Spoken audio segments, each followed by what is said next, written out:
नमस्कार मैत्रिणींनो, मी आज तुमच्यासोबत इन्स्टंट आप्पेची रेसिपी शेअर करत आहे. तर त्यासाठी मी 3 वाटी रवा व 1.5 वाटी दही 10 मिनिटासाठी भिजत ठेवले होते. 10 मिनिटांनंतर त्यात 1 वाटी किसलेले गाजर, 1 वाटी कांदा व 2 ते 3 वाटी किसलेला दुधी भोपळा व बारीक कट केलेली मिरची व कढीपत्ता टाकून मिक्स करून घेतले आहे. आपण या मिश्रणामध्ये भाज्या आपल्या आवडीनुसार कमी जास्त टाकू शकतो.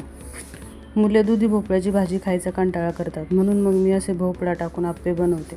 यात मी एक अख्खा दुधी भोपळा किसून टाकला आहे. हे आप्पे मुले आवडीने खातात व त्यातच आपल्याला समाधान वाटते. तुम्ही याच्यामध्ये स्वीट कॉर्न, मटार, टोमॅटो तसेच लाल भोपळा देखील किसून टाकू शकता. नंतर या मिश्रणामध्ये 1 चमचा जिरे व चवीप्रमाणे मीठ व लागेल तसे पाणी टाकून मिक्स करून घ्यायचे आहे.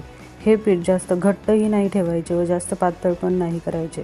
सरसरीत असे हे बॅटर बनवून घ्यायचे आहे. हे मिश्रण आप्पे बनवण्यासाठी तयार आहे.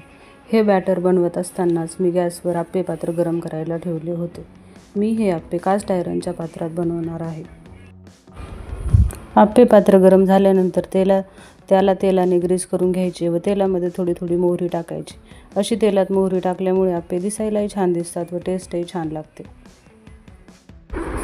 मोहरी तडतडल्यानंतर 1 चमचा बॅटर टाकून घ्यायचे आहे. येथे आपल्याला गॅसची फ्लेम लो ठेवायची आहे व नंतर 5 मिनिटांसाठी लो टू मिडियम फ्लेमवर आप्पे छान कुरकुरीत शेकून घ्यायचे आहेत. एक बाजू तयार झाल्यानंतर आप्पे पलटून घ्यायचे व दुसरी बाजूही कुरकुरीत भाजून घ्यायची आहे.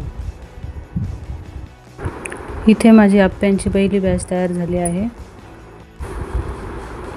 नंतर मी सगळ्या मिश्रणाचे आप्पे याच प्रकारे बनवून घेतले. साईडला खोबऱ्याची चटणी देखील तयार करून घेतलेली आहे.